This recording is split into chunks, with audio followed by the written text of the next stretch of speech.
There is a house that still stands in the hill country of western Pennsylvania, one that locals have long since stopped trying to explain. It was constructed in 1847 by a man whose name does not appear on any church register, nor in any census record prior to that year, and never on a deed of land purchase, because according to county records, the land was simply already recognized as his. Between 1847 and 1901, 3 separate families occupied that house. Every one of them departed without warning. Not driven out, not formally evicted, but leaving as if they had come to a private understanding with the structure itself. They packed whatever they could carry in the dark hours before dawn and never returned to retrieve the rest. The last family to abandon it left a meal still on the table, a Bible open to Exodus, and every door in the house standing wide open except for one, the door leading to the attic. When a county assessor finally entered the property in the spring of 1902, he documented his findings in a report that was filed, officially stamped, and quietly removed from the public ledger within 60 days of its submission. What he discovered in that attic, and more precisely, what he found beneath it, had been waiting there since before the first family ever moved in. Before we proceed with the tale of the Hargrove house and the floor that should not have existed, take a moment to subscribe to Liturgy of Fear and leave a comment telling us which state or city you're listening from. This community reaches across the country, and we're curious to know where you are. In the 1840s, the hills west of Allegheny City were not the wilderness that Eastern newspapers often depicted. The region had been settled for nearly 3 generations by that time. Its valleys were carved into working farms, its creek beds lined with sawmills and tanneries that supported the timber economy. Small communities had grown around crossroads and ferry landings, each with its own church, its tavern, and its post road rutted deep by wagon wheels, along with its distinct hierarchy of men who owned property and men who labored for those who did. It was a landscape that had learned to appear ordinary, to present itself exactly as it seemed, no more, no less. That quality of enforced normalcy was not just geographical. It was deeply social. The communities of western Pennsylvania during this time were built upon a strict architecture of appearances. What you presented to the world defined who you were. What you concealed was your own affair, provided you kept it entirely hidden. The county seat for this area was situated at the end of a 12-mile road that turned to mud every November and remained that way until April, meaning that, in practical terms, the communities along Brackner Ridge and its neighboring hollows governed themselves for 6 months out of every year. The justice of the peace, the church elders, the mill owners, these were the instruments of order, and they operated with the confidence of men who understood that the county was largely theoretical at certain times of year and under certain weather conditions. Into this self-sufficient, inward-looking world, where everyone's business was everyone else's concern, and where the arrival of a stranger was enough to fuel the community's conversation for weeks, came the man who called himself Cornelius Vane. He arrived in October of 1847 and presented himself as the owner of 40 acres on the eastern face of Brackner Ridge. He was recorded by the pastor of the First Presbyterian Church of Claiborne Township, a Reverend Amos Seal, as a man of perhaps 50 years, spare in build, with gray, streaked hair worn longer than the fashion of the time, and an accent that the pastor described in his private journal as suggesting neither Pennsylvania nor any of the eastern states. Somewhere farther south, he thought, or possibly a region entirely outside his experience. Vane carried a single trunk and arrived on foot from the direction of the Pittsburgh Road.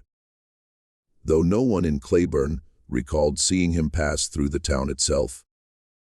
which sat squarely on the only road from Pittsburgh that reached this part of the Ridge country, and which had a tavern at its crossroads that served as the natural stopping place for any traveler coming from that direction. He paid for 3 nights at the tavern boarding house in hard currency, silver $50 of a date that the boarding house keeper later told neighbors he had not seen in common circulation.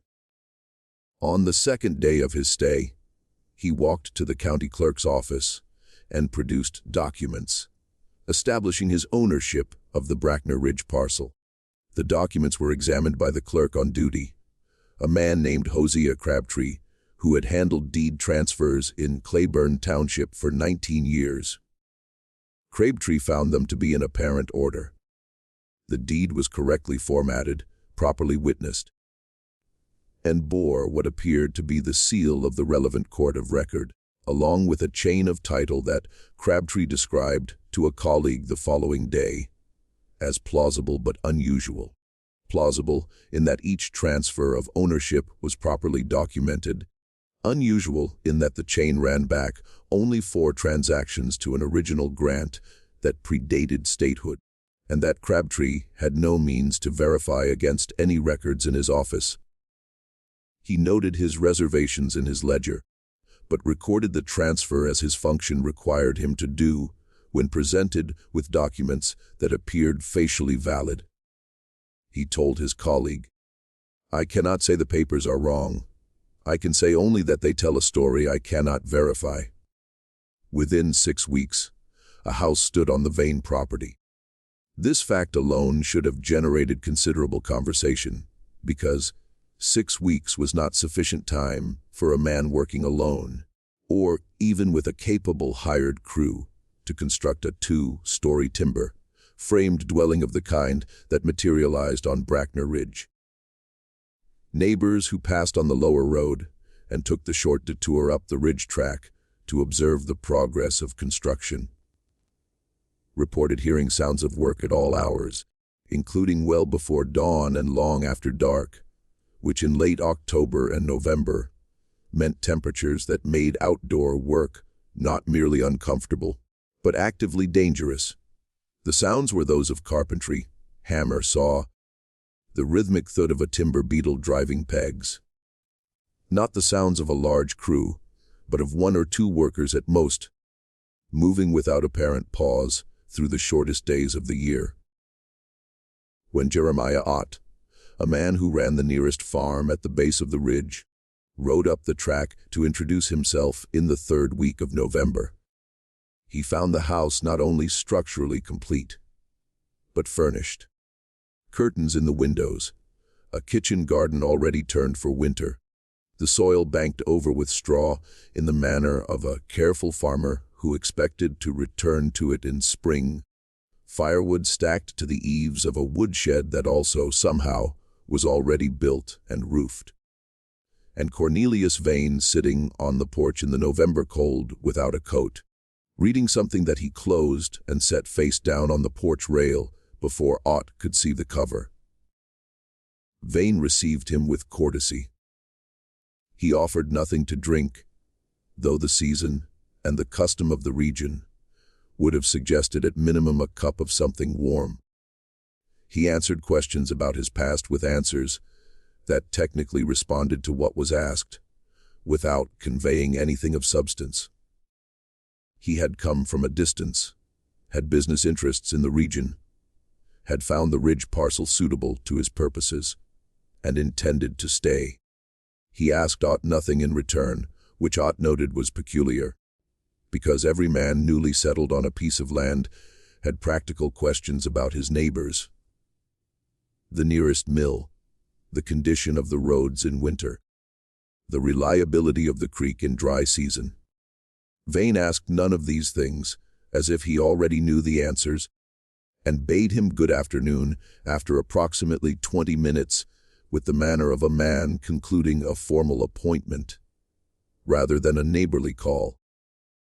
Ott rode home with the unsettling conviction that he had been assessed rather than visited, and that Vane had wanted to see him, had perhaps been expecting him, and having seen what he came to see, was finished with the encounter. The house itself, as Ott described it to his wife that evening, and as others who later gained access to it confirmed, was a capable piece of construction.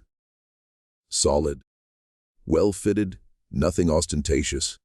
2 stories, 4 rooms on the ground floor, including a kitchen with a substantial hearth. A steep staircase at the back of the main hall, and above it all, an attic that ran the full length of the building under a sharply pitched roof. The attic was accessed from a door at the top of the rear staircase and had 4 small windows, 2 at each gable end, which let in enough light on clear days to work by without a lamp. What distinguished the house from every other dwelling on Brackner Ridge, and what those first observers did not yet have reason to examine carefully, was the flooring. The ground floor used wide chestnut planks, perhaps 18 inches across, the kind of first-growth timber that was becoming harder to find even in the 1840s, but was still available from the larger mills in the region. The second floor used narrower oak boards, also typical for the period and region. But the attic floor was something else. Those who eventually got close enough to examine it described a close, fitted tongue and groove hardwood of a species no one in Claiborne Township could readily identify. Not oak, not chestnut, not walnut, not cherry, not any of the familiar woods of the Pennsylvania forests. It was very pale, almost cream, colored when the light hit it, with a fine, nearly invisible grain, and it had been laid with a precision that the millwright Roland Pecha, who came later, would describe as the finest example of finished carpentry he had seen in a domestic building anywhere in western Pennsylvania. The boards were fitted so tightly that no light passed between them, no air moved through them, and the surface was as level as a tabletop across the full 30-foot length and 15-foot width of the attic. Cornelius Vane lived on Brackner Ridge for 4 years.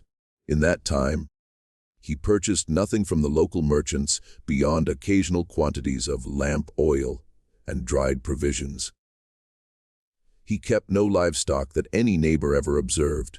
He cultivated the kitchen garden in spring and summer with quiet efficiency. He attended no church, joined no fraternal organization, subscribed to no newspaper, and sent and received mail only twice in 4 years. Both times receiving packages from Pittsburgh that the postmaster described as heavy for their size, and sealed in a manner he had not seen before. The outer wrapping secured with a cord tied in a specific knot that the postmaster's wife, who had grown up on the coast of Maine and knew something about rope work, said was used by navigators and surveyors, not by merchants or ordinary men of business. Vane received, in 4 years, a total of 3 visitors. All 3 arrived on foot from the Pittsburgh direction. All 3 stayed between 1 and 3 days. All 3 departed in the early morning hours before the rest of the community was stirring. Reverend Seal, who noted each of these visits in his journal, wrote that the 3 visitors shared what he called a quality of practiced inconspicuousness.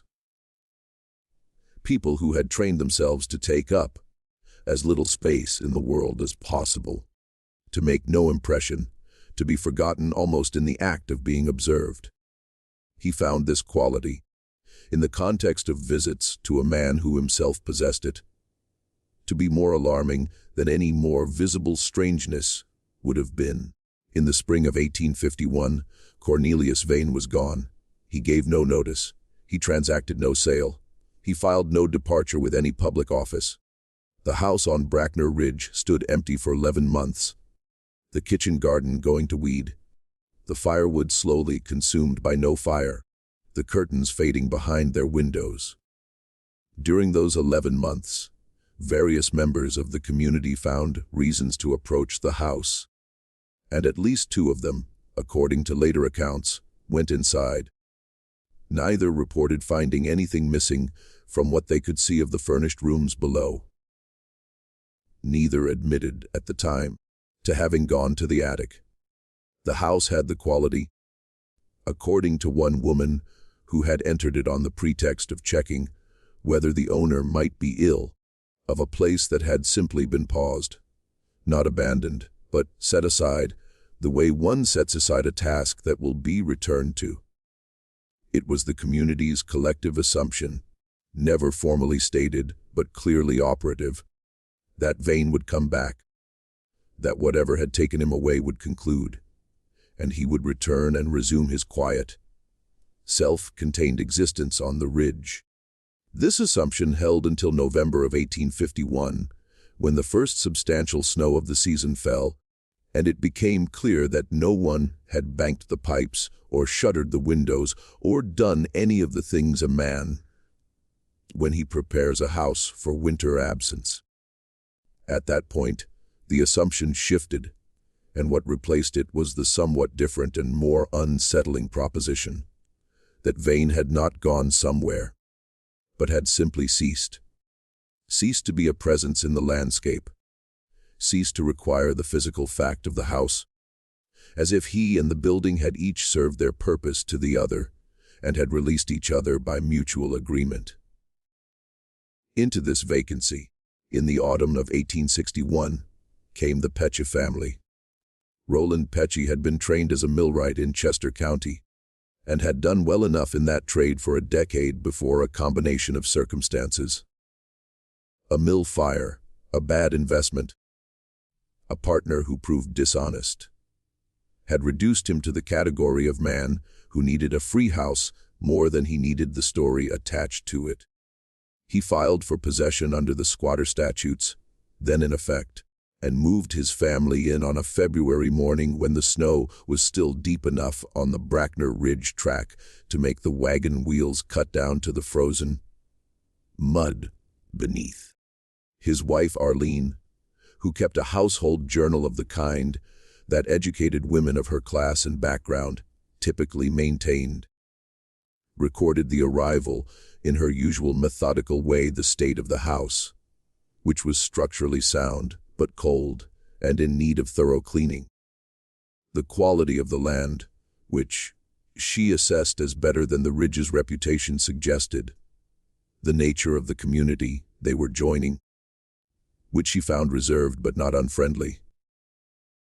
She recorded her first impression of the attic in the same entry, noting that she went up to assess the storage situation and found the floor unlike any she had seen in a house of this type, pale and closely fitted, with a smoothness that seemed to her more like a piece of furniture than a floor, more like the surface of something built with a specific purpose than the utilitarian boarding she expected. Roland Pecci's reaction to the attic floor was the reaction of a craftsman, immediate professional interest, followed by a conclusion he stated with the confidence of expertise. The floor was the finest work he had seen in a residential building, full stop.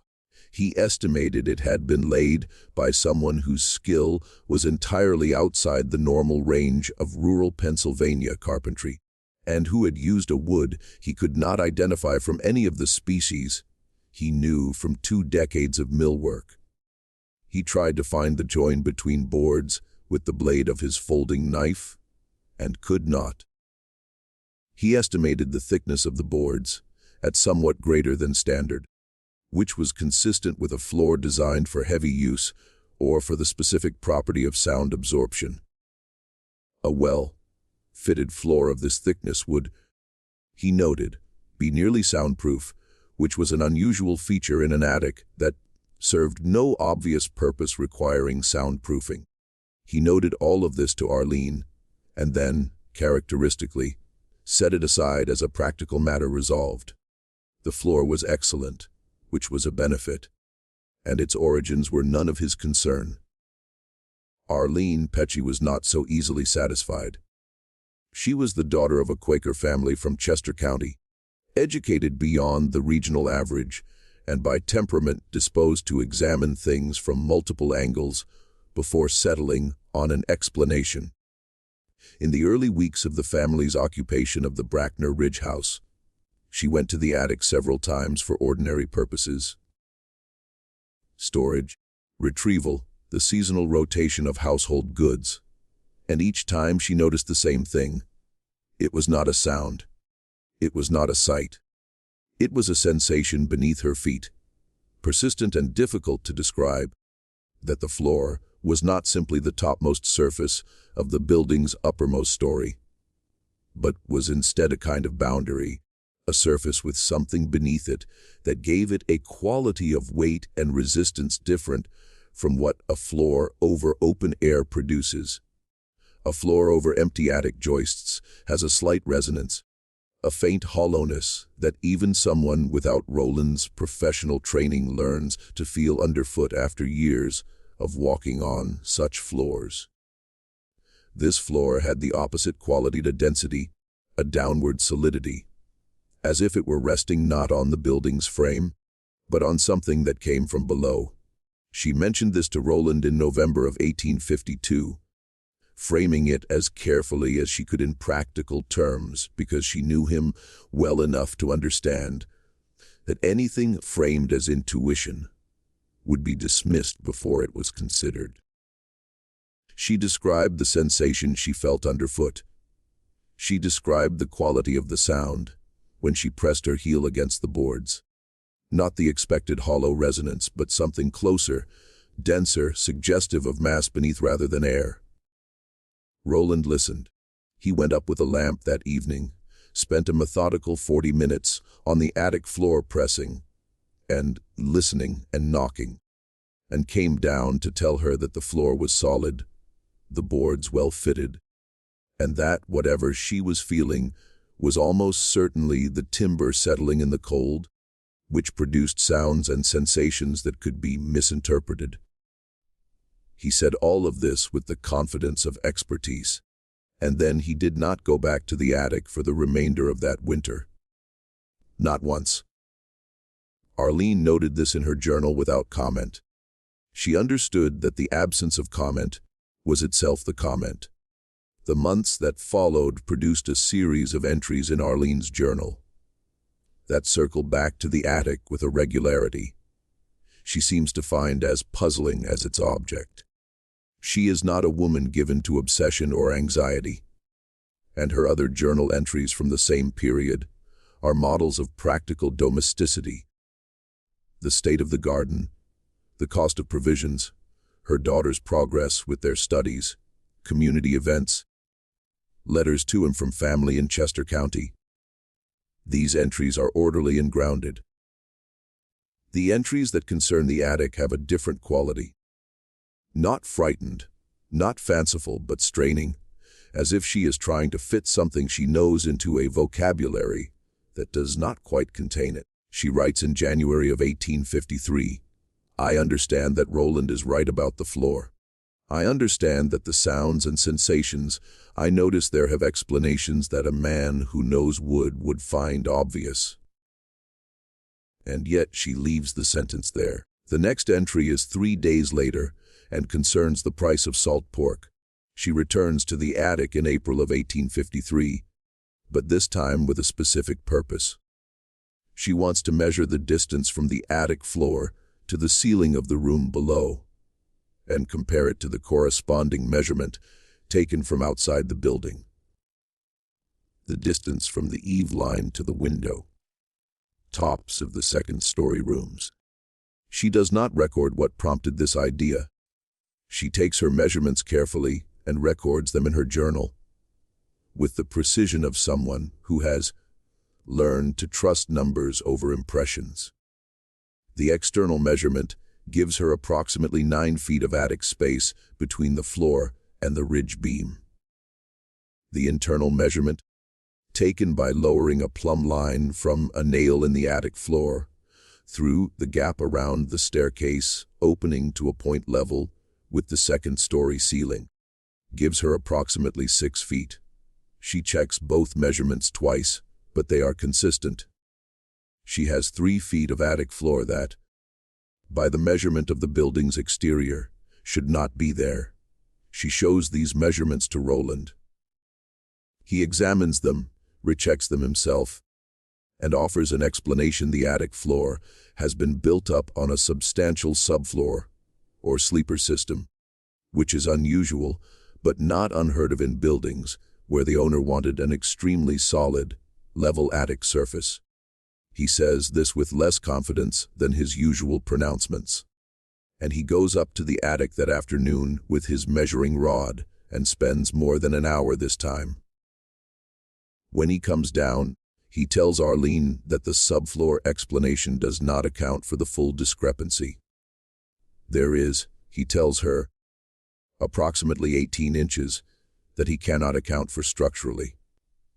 Space that by the outside measurement of the building exists, but that the internal structure does not acknowledge. He tells her this, then he is quiet for a long time. Then he says, it is possible that the floor is not built up from inside the attic. It is possible that it was built down from something else.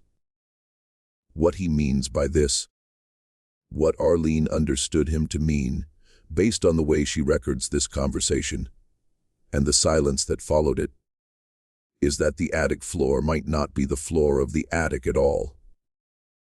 It might be the ceiling of something else, something that occupies the space between the attic's apparent floor and the actual structure of the building, something that enters from below rather than from above. Roland Pesci, millwright, practical man, a person who had spent his professional life in the concrete world of board feet and load-bearing joists and the physics of wood under stress, sat at his kitchen table in the spring of 1853 and said to his wife, in so many words, I think the house was built around a room that was already there. The following August, he broke one of the boards. He had carried a heavy storage trunk up to the attic, and it slipped from his grip as he maneuvered it through the low attic door.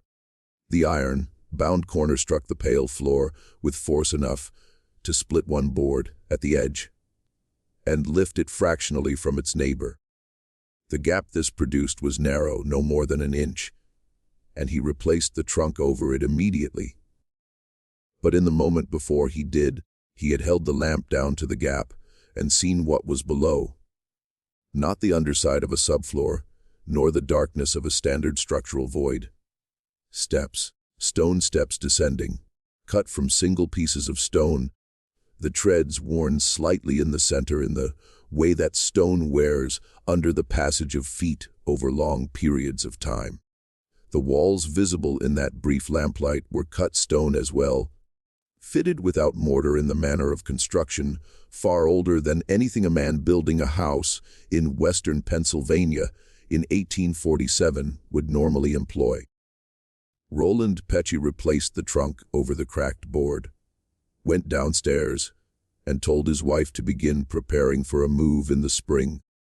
He told her the board had cracked, and he had seen a structural void beneath it that needed addressing. He did not tell her what he had actually seen. He did not tell her why a structural void would require them to leave rather than repair. He told her nothing more about the attic for the remainder of their time in the house, which was not much time. They were gone by April of 1855, loading their wagon in the gray before dawn of a morning that Arlene described in the last full entry of her journal as cold, still and smelling of the previous autumn's leaves, as if winter had held them so long in that place that even the seasons were confused about when it was time to let things go. Arlene's journal ends mid-sentence on the night before their departure. The final complete sentence reads, Roland says we are not running. Roland says there is nothing to run from. The sentence after that breaks off after 4 words, but the floor is. The remaining pages of the journal are blank. The house stood empty for 6 years. During those 6 years, it became what empty houses in rural communities always become, a subject of speculation, a location where teenage courage was tested on autumn nights, a repository for whatever stories the community needed to attach to a place that no one fully understood. The stories that grew around the Brackner Ridge house during this period were notable for their restraint. The people of Claiborne Township were not prone to elaborate ghost narratives, and the relatively recent memory of the Petcha family's departure. People who had lived in the house for 3 years and left abruptly without explanation was too close and too concrete to require embellishment. What circulated in the community was more specific than ghost stories. There was something under the house. Cornelius Vane had put it there, or had found it there, or had built the house to keep people from asking about it. The Petcha family had discovered what it was, and whatever it was sufficient to persuade a capable, practical man like Roland Petcha to leave a sound, weatherproof, rent-free house rather than remain in it. It is worth pausing here to note something about the stories that did not attach themselves to the Brackner Ridge house during these 6 years. There were no reports of lights, sounds, or apparitions associated with the empty building. No animals refused to approach it. No children told stories of figures seen in the windows. The house's reputation was not of the haunted kind, the kind generated by fear of the uncanny. It was of a different and in some ways more durable kind. The reputation of a place that was known to contain something specifically and concretely that people had decided was better not to investigate. The distinction matters. Haunted places invite the brave and the curious because the stories attached to them are understood to be stories, and a certain kind of person is drawn to test that understanding. A place known to contain something real does not invite that kind of curiosity. It invites avoidance, or it invites the particular determined appetite of the person who has decided that knowing is worth whatever knowing costs. The Hargrove family belonged to neither of these categories. They were practical, economically depressed, and in possession of the specific kind of optimism that attaches itself to people who have been unlucky long enough to start discounting warnings as the luxury of people who have not been unlucky.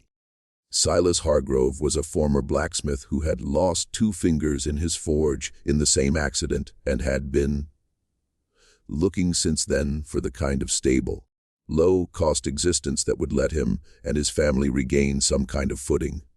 His wife, Constance, was a determined woman from a farming family in Ohio who had married Silas when they were both young enough to believe that determination and hard work would suffice. Their son, Derry, was 14 when the family arrived at Brackner Ridge in October of 1861, 1 month into the Civil War, old enough to understand that his father was a man reduced from what he had been, and young enough to believe that the reduction was reversible. They arrived on a clear October afternoon with the leaves at their peak and the ridge country showing itself at its most persuasive. The house was sound. The kitchen garden had gone to volunteer growth in the 6 empty years, but the soil was good. The woodshed had collapsed on one side but was repairable.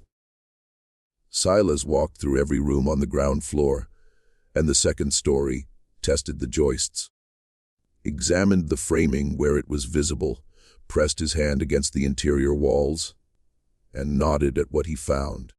He went up to the attic and spent perhaps 10 minutes there before coming back down. He told Constance, "The floor up there is the finest work I've seen in a house of this class. I don't know what it is, but it's right. Whatever else is wrong with this place, somebody knew what they were doing with that floor."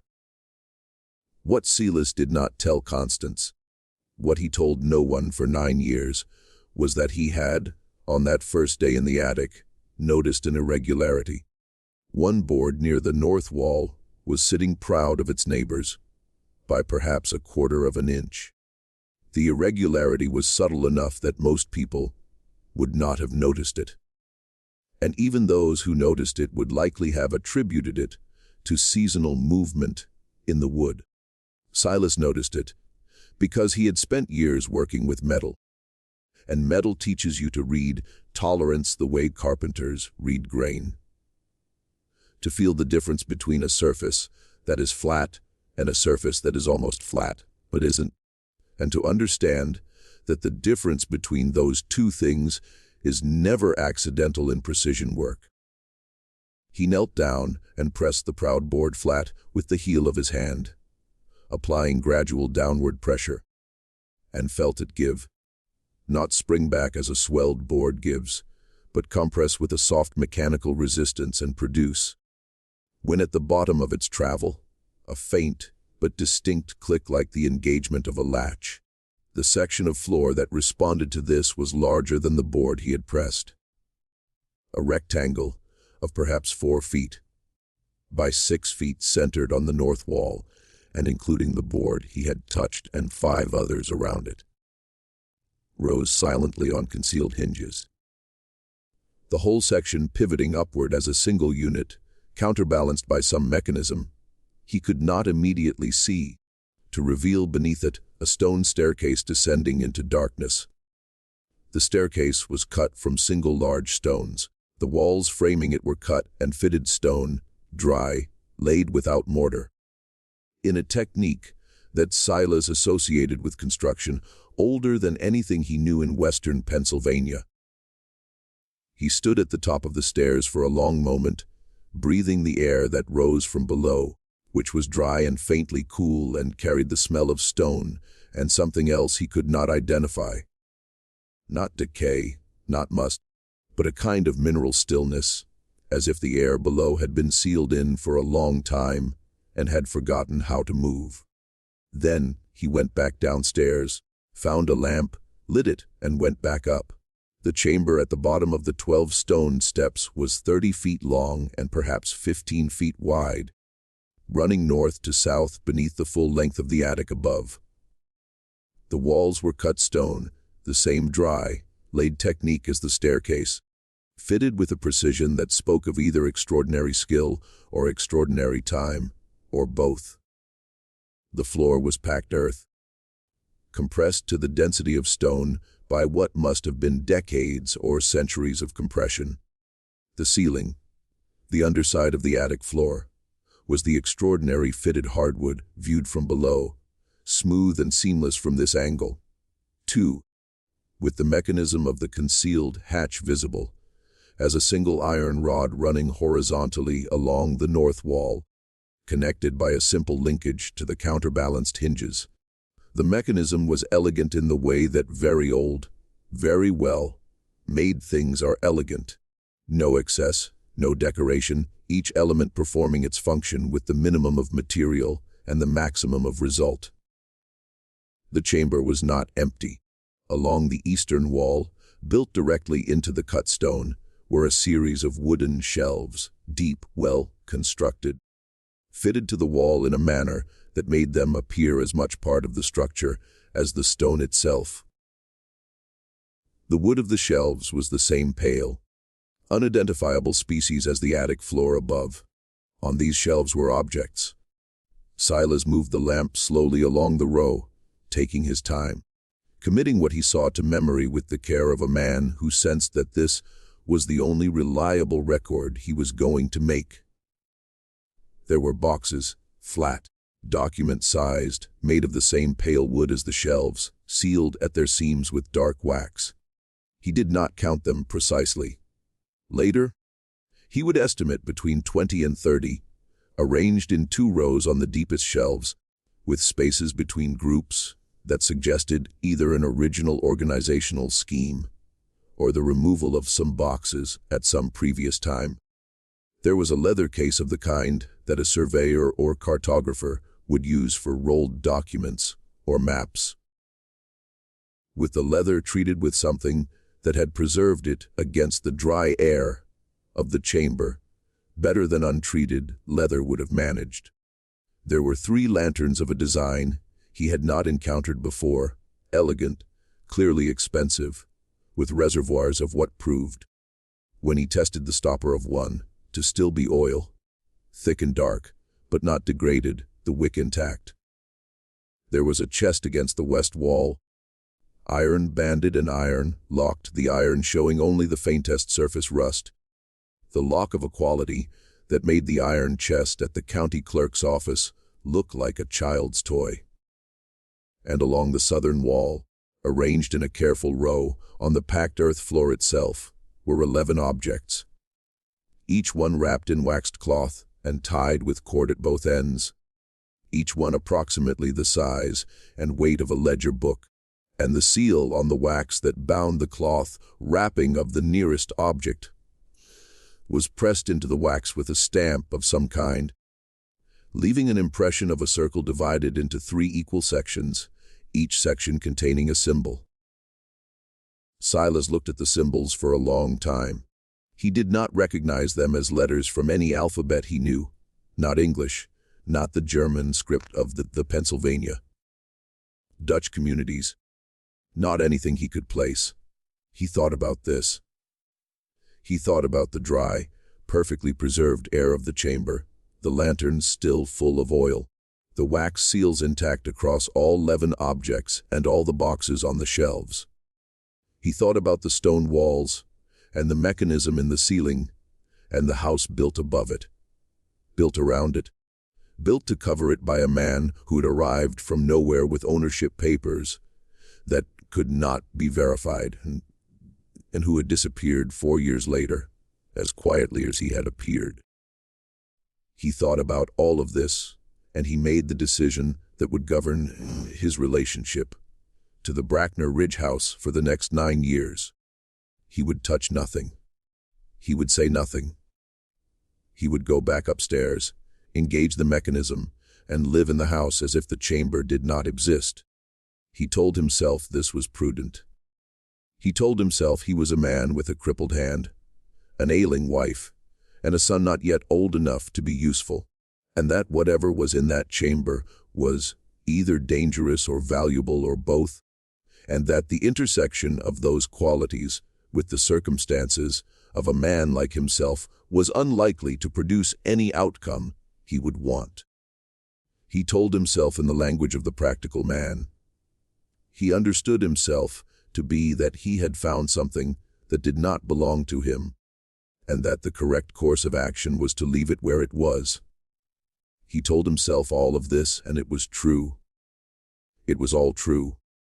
And he also knew, in the part of himself that was more honest than his reasoning, that what had stopped him from touching anything in that chamber was something simpler and more fundamental than calculation. It was the feeling, standing in the lamplight among the sealed boxes and the wrapped ledgers and the silent iron chest, that the objects in that room knew he was there. Not in any supernatural sense. Silas was not a man for supernatural senses, but in the sense that objects arranged with deliberate care in a preserved space carry the intention of the person who arranged them. And that intention in this case communicated itself to him with perfect clarity. These things were placed here to wait. And the person who placed them chose carefully who would wait with them. And that person was not Silas Hargrove. He engaged the mechanism and went downstairs. He never told Constance. He never, in 9 years of living with it, stopped asking himself whether that was right. Constance died in the winter of 1868 of a fever that took hold and let go slow. And in the weeks of her illness and the months after it, the question of what she had not known about the attic of the house she had lived in for 7 years acquired a weight that Silas carried in addition to the ordinary weight of grief. He did not go back to the chamber. He did not tell anyone. He stayed. What kept him there? In a house he could have left at any time, in a community he owed nothing to, with a secret beneath his feet that had cost him his wife's full knowledge of her own home. What kept Silas Hargrove on Brackner Ridge for 9 years after his discovery is a question his son put to him directly on the evening in 1870, when Silas finally spoke.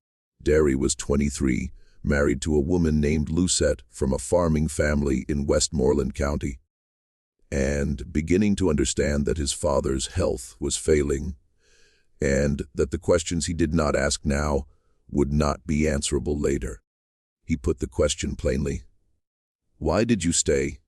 Silas thought about this for a while and then said, "I stayed because leaving felt like trespassing. Like I would be taking something with me that I hadn't been given."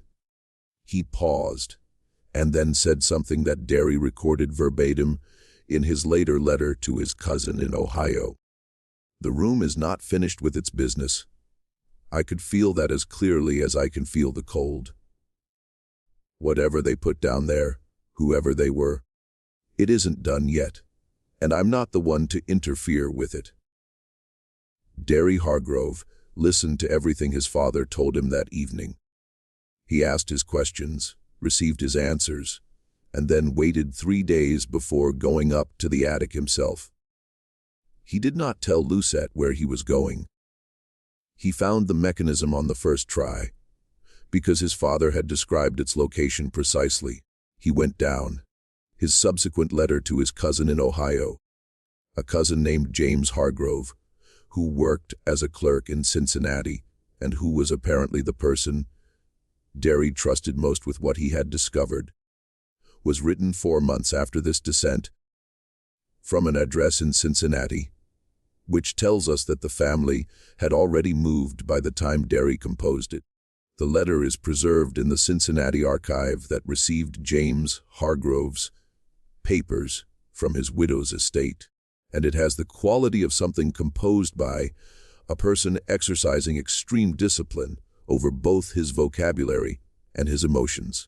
The early parts of the letter confirm his father's description of the chamber, in every particular: the stone walls, the shelves, the sealed boxes, the 3 lanterns with their oil intact, the leather map case, the iron banded chest, the 11 wrapped objects along the southern wall. Nothing, as far as he could determine, had been disturbed since his father's visit 9 years before. The preservation was, if anything, more remarkable to Derry than it had been to Silas, because Derry was old enough to have a clearer sense of what 9 years of undisturbed storage in a sealed space does to organic materials, and what the chamber preserved was not what should have survived. Unlike his father, Derry opened one of the flat wooden boxes. He chose one at random from the middle of the lower row, on the eastern shelves, unworking the wax seal carefully to avoid breaking it more than necessary. He intended, he wrote, to reseal it after reading, though he did not explain why this mattered to him, and it is one of several details in the letter where his reasoning is opaque in ways that suggest he is omitting something he chose not to commit to paper. The box contained documents, multiple sheets of paper he described as thin as a banknote, but more durable, written in a hand so uniform and precise that he initially mistook it for printing. He read English. The documents were in English, clearly composed by someone for whom English was their primary language of formal communication. He read enough to understand the nature of the documents. Then he replaced them in the box, pressed the wax seal back as well as he could manage, returned the box to its position on the shelf, and went back up the stairs without examining anything else. In the letter to his cousin, he does not transcribe what he read. He says, "I will not write the details here, James. Not because I don't trust you, but because I don't trust paper." He says the documents concern names, a very large number of names, more than I could count in the pages I saw from one box alone. Against each name there are dates, locations, and figures that I took at first to be monetary amounts, though now I am not certain they are monetary. He says the locations range far beyond what I expected, beyond Pennsylvania, beyond the eastern states, into regions I could identify and regions I could not. He says the dates run back beyond what anyone living could remember and run forward to within the past few years, which should be impossible for a document sealed in a chamber that I have no reason to believe has been entered since my father found it. And yet the forward dates are there, and the ink that records them is the same throughout without any variation in color or character. That would suggest later additions. And then he writes the sentence that he crosses out twice and reconstructs the third time. Among the names in the documents that I read, there were names I recognized. He does not specify whose names. He does not explain how he recognized them. He says only, "I recognized them, and the recognition was not a comfort." The Hargrove family, Silas, Derry, and Lucette, left the Brackner Ridge house before the end of that summer.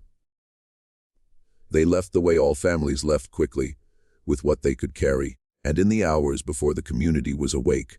Silas died in Cincinnati in 1873, 3 years after leaving the only home he had occupied for most of his adult life. Derry continued corresponding with his cousin for a decade after the Cincinnati letter, but never returned to the subject of the chamber or its contents. Lucette outlived them both in the spring of 1904. A Pittsburgh Dispatch correspondent named Harlan Voss was working on a series of articles about abandoned properties in western Pennsylvania, a subject that had acquired renewed public interest after the industrialization of the region had left a scatter of emptied farm properties in the wake of the population's movement toward the mill towns. Voss tracked down Lucette Hargrove, then in her 70s, living with a daughter's family in a suburb of Pittsburgh. Voss asked her about the house on Brackner Ridge, which had by then been demolished. Lucette granted him one interview. Voss's article, which ran in the Dispatch in May of 1904, quotes her sparingly. She says that she never went to the attic of the Brackner Ridge house and never asked her husband what he found there. She says, "I knew he had found something. I knew it from the first week." A woman knows when her husband is carrying something that isn't hers to share. I made my peace with not knowing. Voss notes in the published article that Mrs. Hargrove, when speaking of the house, appeared not frightened, but relieved, as if the question had been put to her in a form she could answer without saying anything real. Lucette died in 1907. No other member of the Hargrove family left any account of the Brackner Ridge house. Now we arrive at the county assessor, and at the moment when the machinery of institutional management becomes briefly and imperfectly visible. His name was Ezekiel Morrow, and he had spent 20 years documenting properties for Allegheny County with the methodical temperament of a man who believed that accurate records were the foundation of civil society, and that the production of accurate records was therefore a form of civic virtue. He had seen in those 20 years the full range of what people build, store, abandon, and conceal, and he had developed a professional practice of treating what he found with the equanimity appropriate to his function. His job was to document, not to judge. He arrived at the Brackner Ridge property in April of 1902, authorized by the county to assess the estate of the property's most recent registered owner, who had died without heirs, and to determine its disposition. He entered the house and conducted his examination floor by floor, room by room, with the thoroughness his professional reputation required. He reached the attic in the afternoon of his second day. He found the mechanism on his first careful examination of the floor. It took him longer than it had taken Silas Hargrove, because he was approaching an unfamiliar surface without prior knowledge. But the proud board near the north wall was visible to a careful observer, and Morrow was a careful observer. He triggered the mechanism. He went downstairs for a lamp. He descended. His written report, filed with the county clerk's office on April 29, 1902, ran to 31 pages, and this was extraordinary. A routine property assessment in Allegheny County in this period ran to 4 or 5 pages. The additional 26 pages of Morrow's report accounted for the chamber, its contents, their condition, and his professional observations about the construction of both the chamber and the concealment mechanism above it. He was specific. He inventoried the objects on the shelves and the floor in the same detail, and with the same calm professional language he would have used to inventory any property. He noted the condition of each category of object. He noted his assessment of the chamber's construction date, which he placed significantly earlier than the house above it. He estimated the chamber was at least a century older than the 1847 house, based on the stonework techniques and the degree of compaction of the earthen floor. He noted the seal on the wax of the 11 cloth, wrapped objects, and described it in terms precise enough to constitute a useful identification. A circle of approximately 1 inch in diameter, divided into 3 equal sectors by lines running from the circumference to the center, each sector containing a single symbol that he reproduced by hand drawing in the margin of his report. He noted that he had seen this seal before in a different context, and that recognition was part of what he considered his professional obligation to report. He filed the report. He received the standard receipt. He went home to his house in Allegheny City and sat at his writing desk and composed a letter to his brother-in-law in Philadelphia, a man named Theodore Dunning, who worked in the law and who was, as far as Morrow was concerned, the most reliable person he could think of to trust with what he had seen. In the letter, which Morrow evidently wrote the same evening he returned from the property, he describes the chamber and its contents in summary. Not the full inventory of the report, but enough to convey the nature and significance of the discovery. He describes the seal. He describes his prior encounter with the seal, which he is careful to frame in terms that acknowledge it without specifying the context. He had seen it on a document that had come through his office, in an official capacity 7 years prior, in connection with a matter that had been referred upward for resolution, and that he had subsequently not been asked to follow up on. He had noted the seal at the time, and had not found a match for it in any reference he consulted.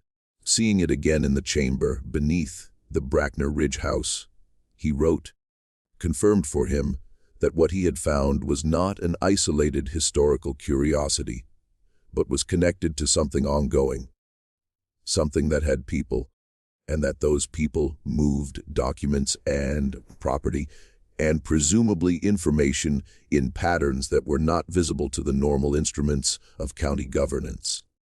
He told Dunning that he had reported everything in his official document, and that he expected the matter to be referred to appropriate authorities, and that he was writing this letter because he wanted someone outside the county government to know what he had found before any referral took place.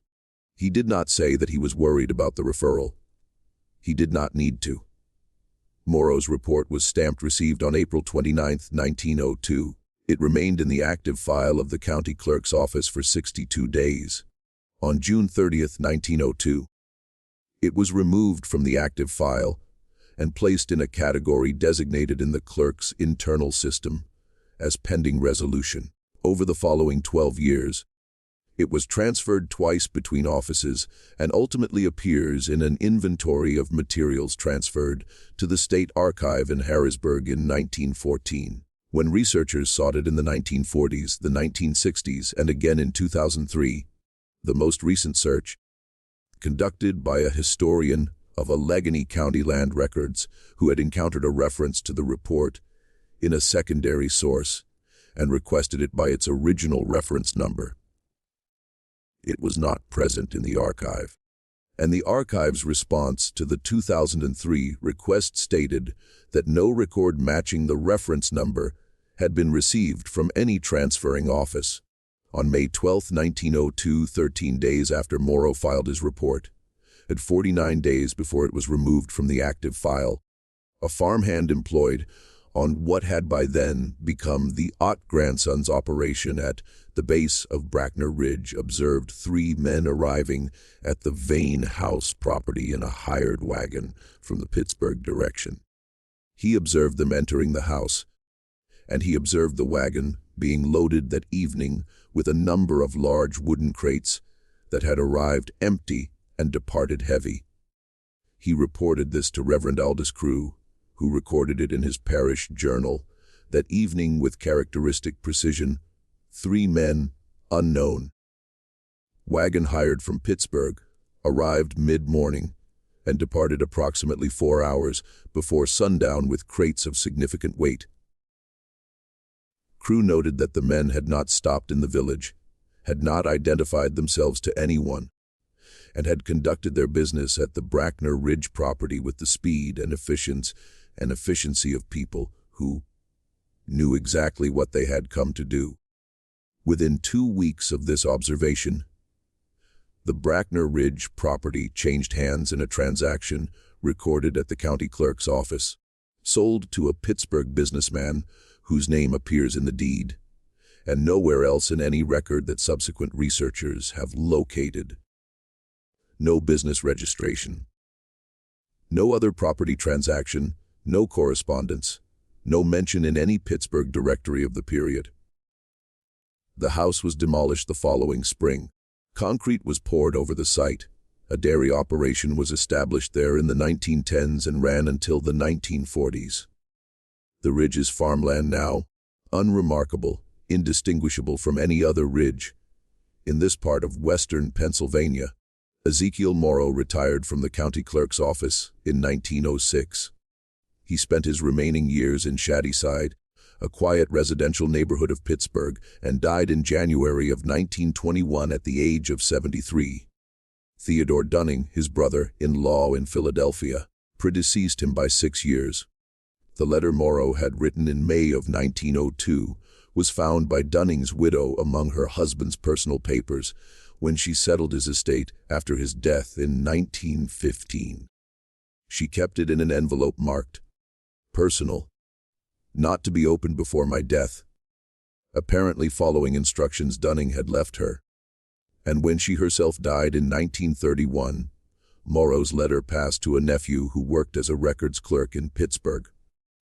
The nephew read the letter, considered its contents for several days, and then placed it in a box with other family papers. He donated the box to a Pittsburgh historical organization in the 1950s as part of a general disposal of the estate's less, obviously valuable materials. The letter sat in the organization's uncatalogued holdings for over 40 years before it was processed as part of a general inventory in 1997. It has been read, as far as the organization can determine, by 3 researchers. None of them has published anything about it. The question that runs through all of this, through Silas Hargrove's 9 years of silence, through Derry Hargrove's letter that says everything except the thinking that mattered most, through Ezekiel Morrow's 31 pages removed to a place they have not been found since, is the question of what, specifically, was in that chamber. The documents, the sealed boxes, the wrapped ledgers, the leather map case, the iron-banded chest. All of it was carried out of the ridge on the evening of May 12, 1902, in crates loaded onto a wagon that returned to Pittsburgh and left no further trace. The chamber itself was poured full of concrete when the house above it was demolished. If anything remains beneath the foundation of what is now a working farm on the east face of Brackner Ridge, no one has looked for it with the means to find it, and no one with obvious reason to look has appeared. The concrete was poured 62 years before Morrow's report was sought in the archive and found missing. And by the time anyone had reason to make that connection, the connection was as buried as the chamber. What the evidence allows us to say is this: Cornelius Vane did not build the chamber beneath the house.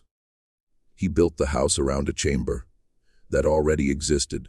The chamber was cut from stone using techniques consistent with construction far older than 1847.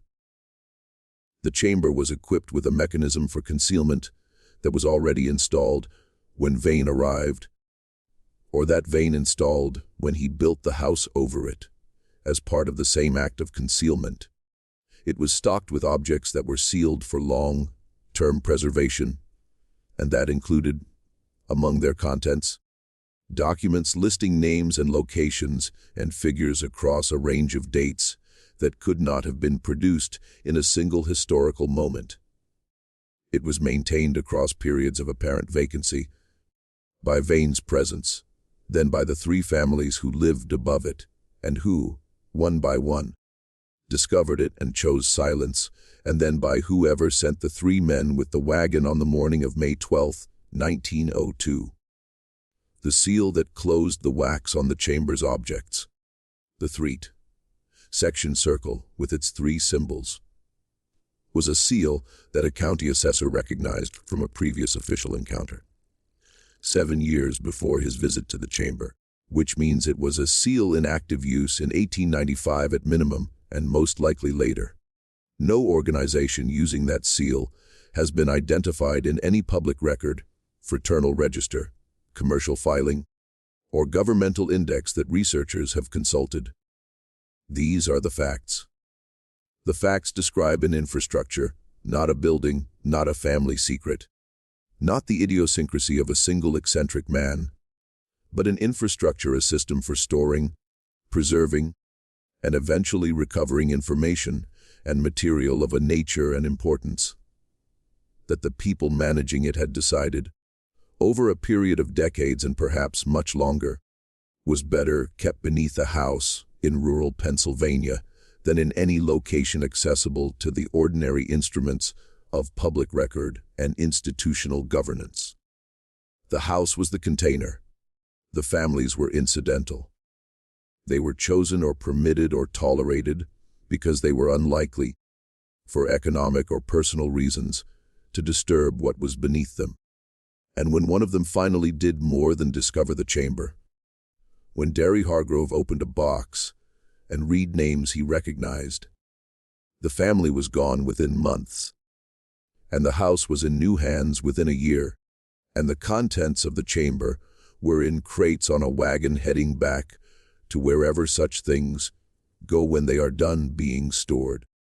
What those names were, what Derry Hargrove recognized, and was afraid to commit to paper even in a letter he trusted to his most reliable cousin, remains in the only place it has been since the summer of 1870, inside an account that stops precisely where the accounting becomes specific.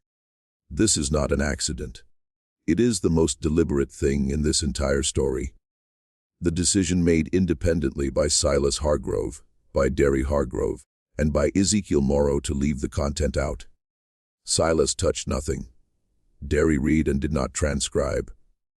Morrow described the chamber fully, but appears to have been careful in his letter to Dunning about how much of the document's content he reproduced.